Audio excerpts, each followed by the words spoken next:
runtime controls are often neglected in the journey of the SDLC, software delivery, and change management.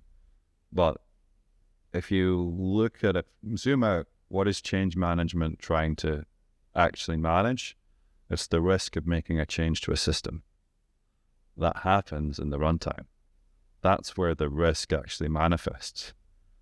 So, given all that, what's the point in putting all this paperwork in a system called ServiceNow or whatever, and expecting that to somehow control how a system in the cloud or a system in a server in your basement actually changes?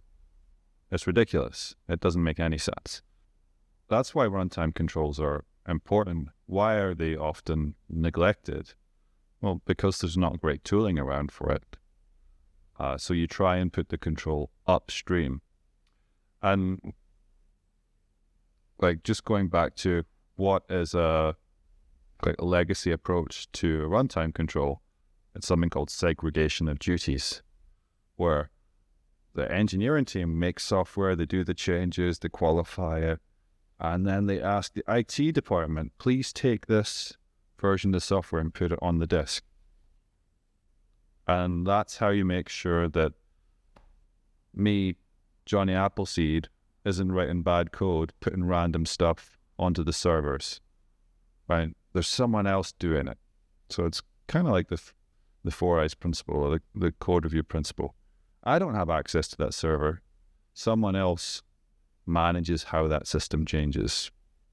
Again, lots of trust involved in that process, right? You're trusting that other person is not in cahoots with me. You're trusting that the piece of software I give them is the one that's been qualified. You know, there's a lot of ways that this stuff can break down and not match. And, you know, just as an example, that when there's a great example of a bank who shall remain nameless, who has a runtime control called file integrity management. Just said, things that are running on the server are the things that we approve to run on that server. Now, how do they manage that? They hire an outsourced tech company to go and rummage around servers on a rolling basis and validate that the thing that's running is the one that's been approved manually. They can't obviously look at every server in the bank, and they can't look at every change in the bank.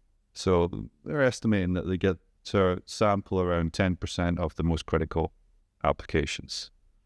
And guess what? Because it's all manual, more than 12% of those running workloads don't match what's been approved. So they're spending millions of dollars on a runtime control, which is super ineffective.